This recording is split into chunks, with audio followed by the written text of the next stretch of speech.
Regardez-moi, je suis le sergent Wayne Jenkins de la Gun Trace Task Force. Je suis affecté au département de police de la ville de Baltimore. Le crime exige souvent des conséquences sévères, mais certaines peines sont si extrêmes qu'elles vous laissent stupéfaits. Des kidnappeurs qui s'en prennent aux innocents, aux meurtriers de masse et même aux officiers véreux, ces résultats repoussent les limites de la justice. Préparez-vous, car ce qui va suivre pourrait être la punition la plus sévère que vous ayez jamais vue. Je lui ai dit que si elle disait quoi que ce soit, je ferais quelque chose à ses parents, et si j'étais en prison, je demanderais à ses amis de le faire.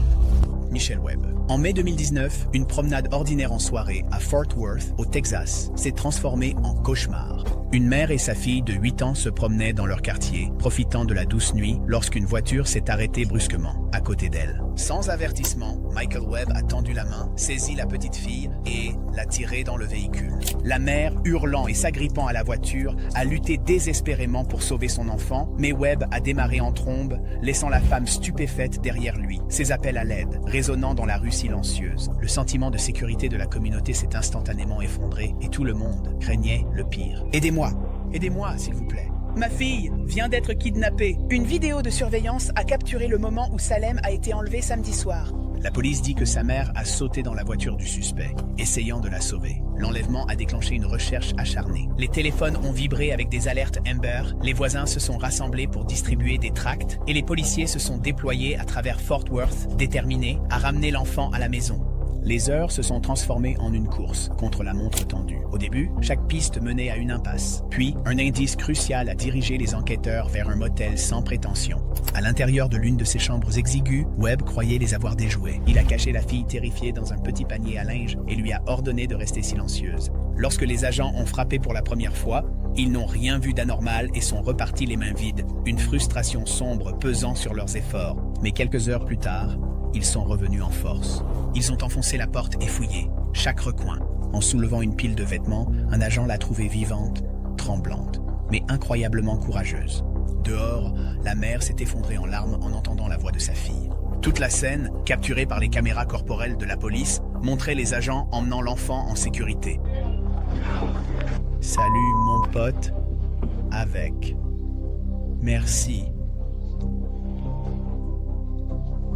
La victime en sécurité est Webb derrière les barreaux. L'affaire a progressé rapidement dans les tribunaux. Les preuves étaient accablantes. Les images de surveillance ont lié la voiture de Webb à l'enlèvement et sa confession aux enquêteurs a scellé son sort. Les procureurs ont souligné la cruauté de l'acte, arrachant un enfant du côté de sa mère lors d'une promenade paisible en soirée, et la terreur inimaginable que la fille a endurée. La défense avait peu de terrain sur lequel s'appuyer. Aux yeux du jury, il n'y avait aucune ambiguïté. Coupable. Le juge a prononcé une peine qui correspondait à la gravité du crime, la réclusion à perpétuité, sans possibilité de libération conditionnelle. C'était une punition qui ne laissait aucune place à la clémence, une qui reflétait l'intolérance absolue de la société envers les crimes contre les enfants. Le jour de la condamnation, la famille pleurait doucement dans la salle d'audience. Bien que leurs blessures prendraient du temps à guérir, ils savaient que Webb ne menacerait plus jamais la sécurité d'un autre enfant. La communauté, encore marquée par l'événement, a trouvé une certaine clôture dans la sentence sévère. Ce n'était pas seulement la justice rendue, c'était la justice, qui revenait avec une force intransigeante. L'homme accusé d'avoir enlevé James Closs, 13 ans,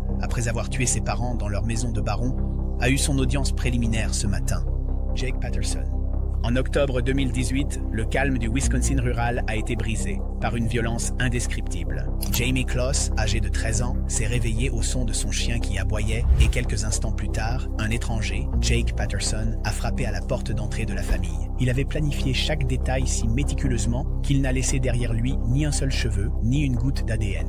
Patterson a fait irruption à l'intérieur, a tiré sur le père de Jamie, puis a traversé la maison, trouvant sa mère dans une salle de bain, protégeant Jamie de son propre corps. Ce qui s'est passé ensuite a à jamais marqué une paisible ville américaine. Il a assassiné la mère de Jamie sous les yeux de l'adolescente, puis a arraché la fille tremblante à tout ce qu'elle connaissait et l'a forcée à monter dans sa voiture en attente. Tout était terminé en quelques minutes. Un cauchemar soigneusement répété était devenu horriblement réel. Pendant les 88 jours suivants, Jamie a vécu dans une terreur pure. Patterson la retenait captive sous un lit dans une cabane exiguë et isolée au fond des bois du Wisconsin. Il la menaçait constamment, lui interdisant de crier ou de tenter de s'échapper. Les semaines se transformaient en mois. À l'extérieur de cette pièce sombre, une nation entière cherchait. Des affiches couvraient les aires des autoroutes et les petits restaurants.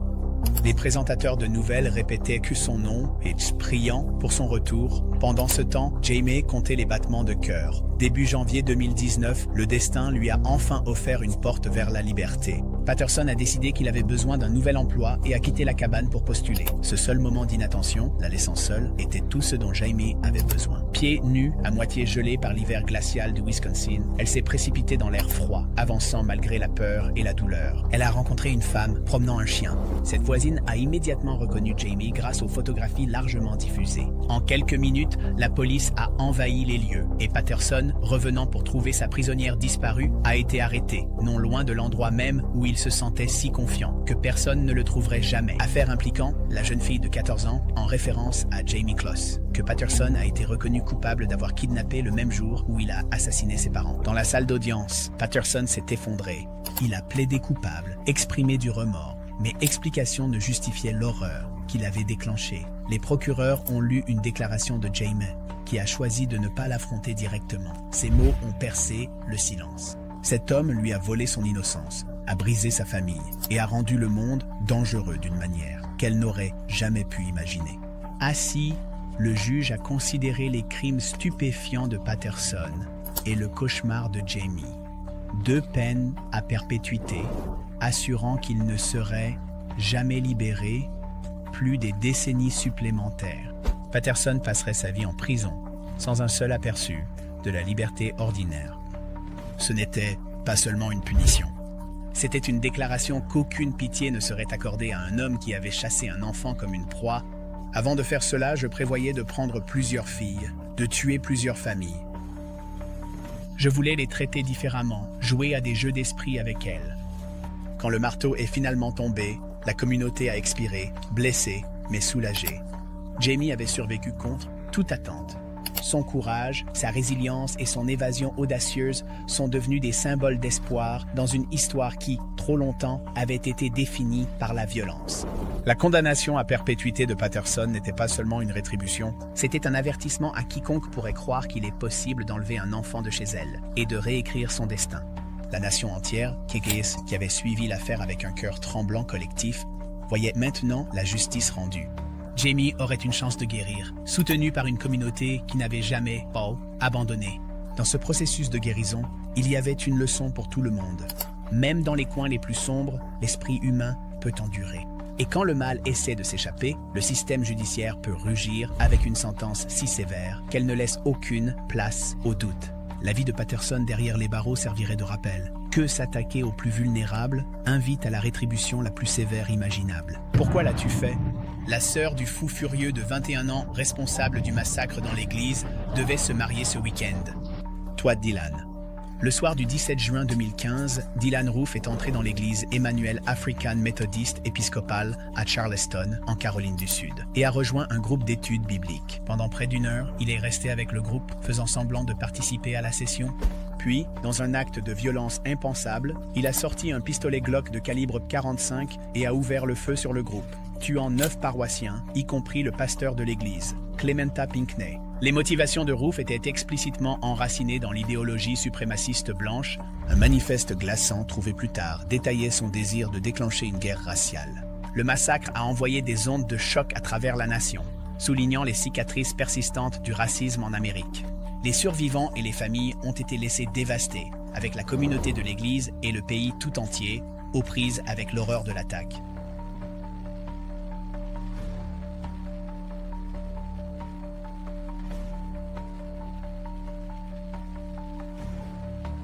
Quelques heures après la fusillade, Roof a été identifié comme le suspect grâce aux images de surveillance et aux descriptions des témoins. Une chasse à l'homme s'est ensuivie et il a été appréhendé le lendemain matin lors d'un contrôle routier à Shelby, en Caroline du Nord. Roof a avoué la fusillade lors d'un interrogatoire, ne montrant aucun remords et discutant ouvertement de ses intentions. Cette admission audacieuse a encore alimenté l'indignation et le chagrin. Savez-vous où il se trouve? Peut-être maintenant, ils viennent de passer devant Carter Chevrolet en direction de la maison. Laissez-moi informer mes officiers rapidement.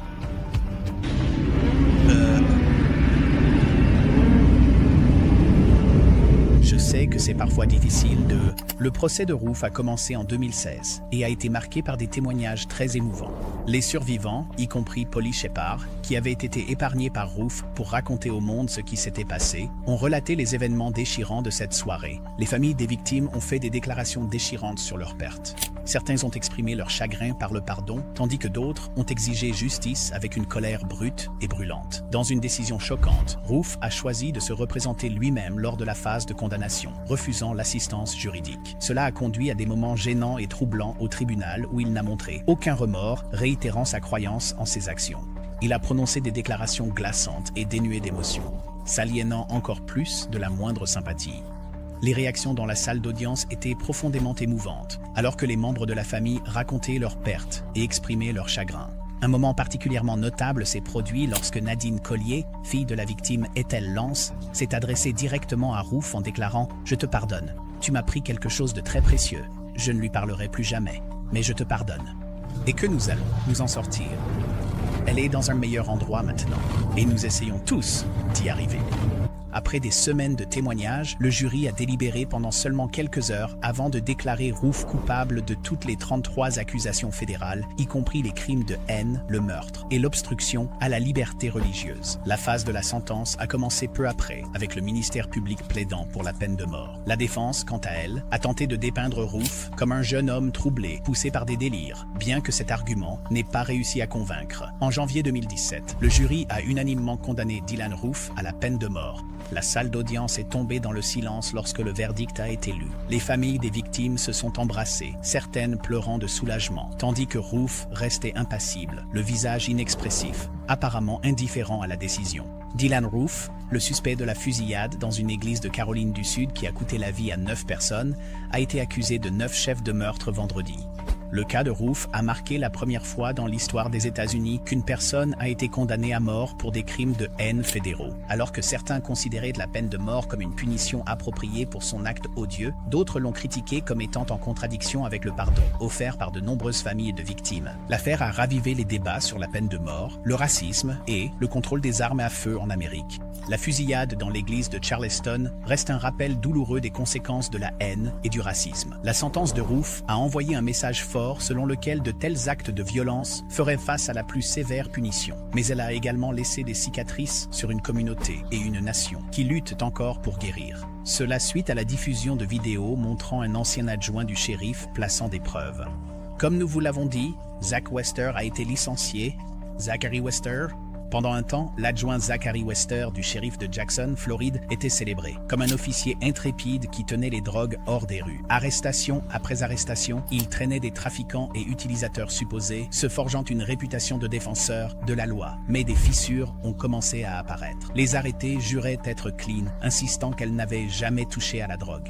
Elles demandaient savoir pourquoi des sachets de stupéfiants apparaissaient magiquement dans leur voiture après que Wester les ait arrêtés. Leurs supplications semblaient être des mensonges désespérés. Les images de la caméra corporelle révèlent un fait glaçant. On voyait Wester tenir des sachets suspects avant de les découvrir, lors de ses contrôles.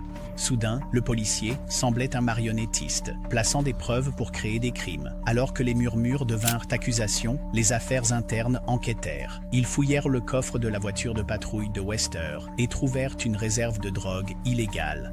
Des accessoires prêts pour sa prochaine arrestation. Un par un, les éléments se sont mis en place. Les personnes qui avaient été arrêtées ont perdu leur emploi, leurs enfants et leur réputation. Certains ont même purgé une peine, tout cela basé sur des accusations fabriquées. L'indignation a été immédiate et intense. Les procureurs n'ont eu d'autre choix que d'abandonner plus d'une centaine de dossiers liés à Wester, admettant qu'ils ne pouvaient plus faire confiance aux preuves qu'ils présentaient. Les personnes accusées à tort ont exigé que leur dossier soit effacé et que leur vie soit rétablie. Ce n'était pas une simple faute professionnelle, c'était une violation délibérée de la confiance du public. C'est une affaire d'abus d'un pouvoir incroyable.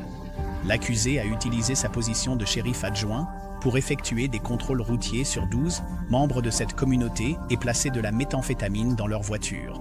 Au tribunal, les victimes ont témoigné et décrit ce que Wester leur avait volé, leurs moyens de subsistance, la garde de leurs enfants et leur bonne réputation. La défense a tenté de sauver l'image de Wester, le présentant comme un serviteur public dévoué qui avait dévié de sa voie. Mais les vidéos de surveillance et sa cachette secrète de contrebande racontaient une histoire plus sombre. Les jurés n'ont pas bronché. Ils ont reconnu Wester coupable de chef d'accusation de faute professionnelle et d'autres charges. Il avait trahi les personnes qu'il avait juré protéger. Lorsque le jour de la condamnation est arrivé, le juge n'a montré aucune sympathie. 12 ans de prison pour un officier qui avait utilisé son insigne contre les innocents. Et puis est venue une mesure de restitution. Un règlement d'1 million de dollars pour ses victimes, une somme qui reconnaissait le préjudice immense qu'elles avaient subi. Dans cette salle d'audience, un message a retenti clair. La corruption sous couvert de la loi serait sévèrement sanctionnée. Monsieur Williams, je vous ai expliqué pourquoi cela n'est pas sur la vidéo. Après la condamnation de Wester, les résidents du comté de Jackson ont lutté avec colère et un scepticisme renouvelé envers les forces de l'ordre. La révélation a ébranlé leur confiance, rappelant à tous qu'un uniforme ne garantit pas l'intégrité. En réponse, le bureau du shérif a promis des réformes, une meilleure formation, plus de supervision et des systèmes de responsabilité pour empêcher un autre, Wester, d'exploiter l'insigne. Les réunions publiques sont remplies de questions animées et de demandes de transparence. Bien qu'aucune peine ou compensation ne puisse pleinement restaurer ce qui avait été pris aux victimes, voir l'ex-adjoint derrière les barreaux a offert un certain réconfort. Wayne Jenkins. Baltimore espérait que son élite, la Gun Trace Task Force, apporterait de l'ordre dans les rues inondées d'armes à feu illégales. Au lieu de cela, cette unité spéciale est devenue une entreprise criminelle portant des insignes. Sous le commandement du sergent Wayne Jenkins, ses officiers ne se contentaient pas de contourner les règles, ils violaient ouvertement les lois mêmes qu'ils avaient juré de faire respecter. Ils volaient de l'argent aux trafiquants de drogue et aux citoyens innocents, plaçaient des stupéfiants comme preuve pour obtenir des condamnations et rédigeaient des rapports falsifiés pour cacher leurs crimes. Leur méthode allait au-delà de la corruption. Elle ressemblait aux tactiques employées par les réseaux de crimes organisés, tout en portant l'uniforme de serviteur public. L'imprudence de Jenkins et de son équipe connaissait peu de limites. Ils dépouillaient effrontément des suspects, sous la menace d'une arme, les extorquant sous couvert de travail policier officiel. Lors d'une poursuite à grande vitesse, leur chasse a conduit à la mort d'un passant innocent. Un rappel fatal que leurs actions n'étaient ni pas sans victime. Ce n'était qu'une question de temps avant que des officiers honnêtes et des enquêteurs fédéraux ne percent le mur de silence bleu. Des lanceurs d'alerte se sont manifestés et le FBI a creusé profondément, dévoilant un niveau de corruption. L'ampleur de la tromperie, des milliers de dollars volés, d'innombrables drogues revendues dans les rues et des rapports fictifs déposés. Le détective Ram a sorti le pistolet et la cocaïne. Celui-ci est encore dans la voiture.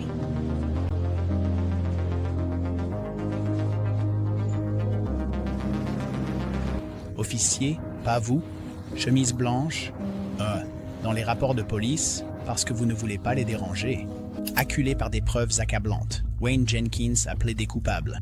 Au tribunal, il a essayé de montrer des remords, s'effondrant en confessant avoir trahi la confiance de sa communauté. Mais la gravité de ses crimes était immense. Le juge a prononcé une sentence sévère, 25 ans de prison fédérale. D'autres membres de la force opérationnelle se sont également retrouvés, dépouillés de leurs insignes et enfermés derrière les barreaux. La ville, déjà aux prises avec la méfiance et la tension entre les forces de l'ordre et les citoyens, a senti ses blessures s'approfondir. Chaque gros titre et chaque détail du procès rappelait aux résidents comment un groupe d'officiers avait détourné leur autorité en une arme de cupidité et de peur.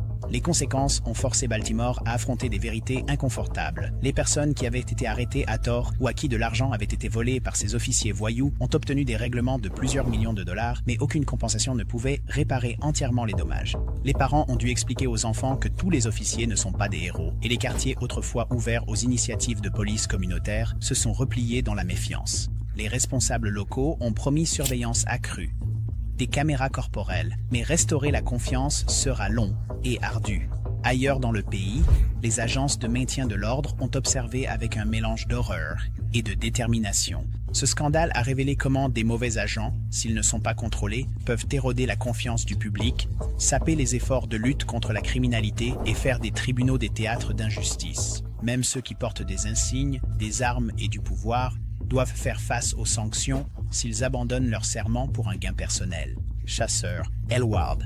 En janvier 2023, 6 agents des forces de l'ordre du Mississippi, tristement surnommés le Goon Squad, ont violé la sainteté d'un foyer, de manière inimaginable. Ils ont fait irruption dans une résidence sans mandat, confrontant deux hommes noirs qui ne faisaient rien d'autre que vivre leur vie. Ce qui a suivi n'était pas seulement une arrestation ou une perquisition mal avisée. C'était un rituel prolongé de cruauté. Les officiers ont lancé des insultes racistes, ont battu leurs victimes sans relâche, les ont soumises à une humiliation sexuelle et ont même menacé de les tuer. À un moment donné, ils ont versé de l'huile de cuisson, du sirop et des œufs sur les hommes, riant comme si le tourment était un sport. Pour couvrir leurs traces, les officiers ont saisi les images de sécurité de la maison et les ont jetées dans une rivière. Pourtant, l'obscurité ne protège pas ceux qui commettent des atrocités sous le badge. Pouvez-vous imaginer la terreur abjecte que ces deux victimes ont dû ressentir? Les victimes ont témoigné que les officiers les traitaient comme moins qu'humains, les choquant avec des tasers tout en se moquant de leur douleur. Des armes ont été pointées sur des têtes, des menaces ont été proférées, et les auteurs semblaient se délecter de l'agonie qu'ils infligeaient. Au fil du temps, leurs murs de déni se sont effondrés. Confrontés à la gravité de leurs crimes et aux preuves accablantes, ces soi-disant protecteurs ont plaidé coupables à une série de violations fédérales des droits civiques et d'infractions connexes, obstruction, agression et conspiration. Leur statut d'uniforme ne pouvait pas masquer la vérité, qu'ils étaient devenus des criminels violents dans tous les sens du terme. Vous comprenez que cela est censé violer. 00000. Oui, vous comprenez aussi, comme je l'ai dit, les victimes ont affronté leur bourreau au tribunal, parlant de l'épreuve qui avait déchiré leurs sentiments de sécurité et de dignité. Pendant ce temps, les officiers, des hommes qui portaient autrefois des insignes, se tenaient les yeux embués de larmes et tremblants, attendant leur sort. Le juge n'a pas hésité. Les peines allaient de 10 à 40 ans, garantissant que ces hommes passeraient une partie significative de leur vie derrière les barreaux. Les familles des victimes ont quitté la salle d'audience avec des émotions complexes. Il y avait un soulagement que justice ait été rendue, mais les cicatrices, tant physiques que psychologiques, ne s'effaceraient jamais. Ce n'était pas simplement un verdict contre quelques officiers voyous.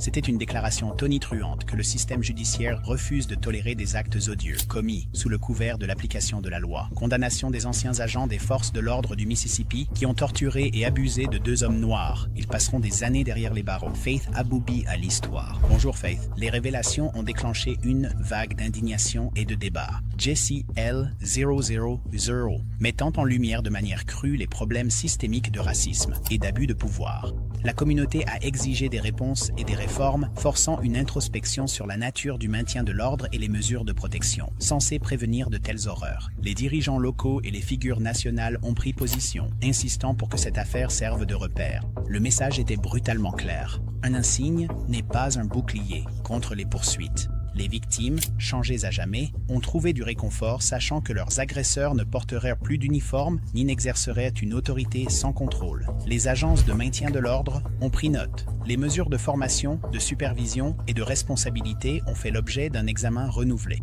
Le nom de l'escouade Goon entrerait dans l'infamie, rappelant que peu importe la profondeur de la corruption ou de la cruauté, il y a une ligne qui ne peut être franchie sans conséquences graves. En fin de compte, ce procès et cette condamnation ont prouvé que même les murs bleus les plus solides s'effondrent devant une vérité indéniable et que les tribunaux retireront l'uniforme pour révéler le criminel en dessous. Une telle brutalité ne resterait pas sans réponse et le système judiciaire a eu le dernier mot, clair et sans équivoque.